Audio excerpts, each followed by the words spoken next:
Sangat random abang. Kita tiba-tiba ada dekat Egypt sekarang ni. Saya kalau puteri Egypt, saya pakai macam ni lah.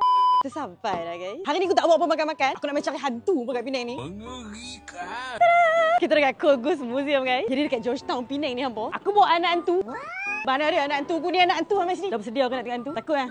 Takut je. Jom guys. Aku nak cerita semua sejarah hantu apa yang ada dekat sini. Kat sini dia bukanlah hantu sangat. Dia lebih kepada menceritakan hantu ni mai dari mana. Sejarah dia mai ikut mana. Tapi mana kepala dia? Hampa semua buka dia tak ada orang atas kepala dia. Tu ada orang minyak lah dekat sini. So orang minyak ni hampa boleh baca lah dia punya history dia dekat sini. Orang minyak ni dia mati dalam keadaan yang sangat menyedihkan. Lambat lagi nak raya pakcik. Sebab aku nampak macam sama dengan dia. Ni hang tak sikat rambut ke? Kali pakailah shampoo. Dekat Ghost Museum ni hampa boleh tak pakai semua kostum-kostum ni. Pakai kostum-kostum ni dengan rambut-rambut palsu. Lekas agak. 2, 3, hapus. Angkat mana dia? Dah lah tu sorok tengok sangat kemaluan orang lama-lama. Okay. Tu dekat lorong ni apa kena jaga-jaga nak guys. Ada pocong kat sini. Rasa pocong kat sini dia tak larat berdiri dah. Berdiri dah elok bang. So ni hantu pokok pisang. Hantu pokok pisang ni kalau hangpa tak tahu cerita dia agak menarik tau. Orang suka tambat dia dekat pokok pisang. Lepas tu balas dia. Siang dia. Aku nampak ada orang kat sini guys tapi kepala tak ada. Kalau dia duduk kat sini, ini dah penanggal kalau hangpa nak tahu. Penanggal ni kalau hangpa nak tahu dia punya cerita. Dia seorang perempuan yang inginkan kecantikan abadi. Macam aku lah. Nak cantik sampai mati. So dia belajar ilmu hitam. So kalau hangpa nak tahu lebih-lebih, hangpa kena mari dekat Cool Museum. Sebab semua hantu-hantu kat sini ada kisah cerita dia sekali. Siap dengan pengajaran dan juga cara-cara nak ambil gambar kat sini guys. Kan dia bersepah lepot lah jamban. Bersepah jamban ni ada orang. Boleh tulis lampu dekat sini.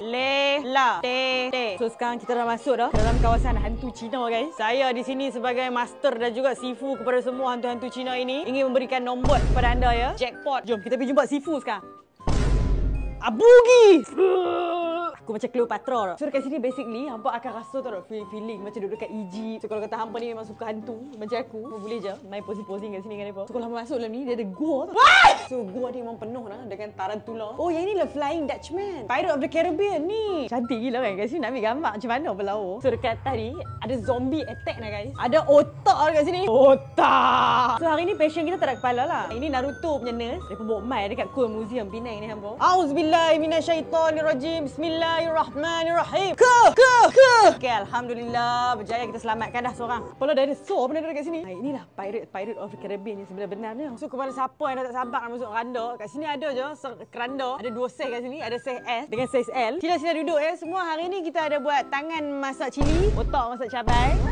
Sedap pula makan tangan hari ni ya. Belala kupu-kupu. Hari ni kita ada sajian istimewa. Yang ini sekali kita nak buat balado lah abang lah. Kat sini main-main juga hampa. Tapi hampa boleh belajar lah semua jenis-jenis hantu yang ada dalam dunia ni. Ni tengkuk panjang sampai terkeluar pun ada. Nama dia Ruko-Rukobi. So hampa boleh baca, tengok semua kisah-kisah hantu yang ada dekat sini. Ni adik, tasbih adik ni besar sangat ni. Yang ni bukan ceplos ya. Ini nama dia Kappa. Kappa ni dia hantu duk layak tau. Dia suka colek budak-budak. Ni kaki yang berbulu yang paling besar sekali aku pernah jumpa. Besar banget kaki dia. Tu kaki besar ni hantu yang daripada Japan lah. Jatuh tangga guys. Jatuh tapi jadi terpelek terus macam ni. Tapi yang ni Joon. Joon ni dia ada kisah dia juga. Semua tempat-tempat hantu dekat sini dia ada kisah dia. So selamat datang ke dunia Wish guys. Apa sama-sama apa masuk dah ni. Apa dah boleh nampak dah belakang aku ni. Ni dia ahli sihir. Ni ada bagi buah hepon dekat orang. So yang ni lah Wish House hampa. So hampa boleh try lah pakai semua benda-benda apa yang ada dekat sini. Pokok ni pun kalau kata hampa nak sembang dengan dia boleh. Kat sini tak payah buka lampu pun tak apa-apa. Dia dah cantik dah. Semua benda glow in the dark kan dalam ni. So bila dah habis dah ronda semua apa yang ada dekat sini. Last kali ni ini ialah souvenir shop ya. Souvenir shop ni boleh lah hampa nak beli sikit hantu-hantu ke biar kawan-kawan hampa. Hampa nak beli mata orang ke. Hampa nak beli patung atas hidung ni ke. Macam-macam benda nak ada dekat sini. Keychain ke, jari-jari ke. Kat sini hampa nak balik. Hampa nak turun ni pun ada macam-macam jenis hantu dah ni. Best gila kan. Cool Ghost Museum dekat Penang ni. Tu kata kalau kata Penang ni bukan setakat main makan je. Sini ialah tempat turis tau. So hampa semua kalau main Penang jangan lupa main dekat Cool Ghost Museum ni tau. Kalau kata hampa single macam aku, hampa boleh lah main sini suruh dia peluk Ustaz kan. Jom kami nak balik dah.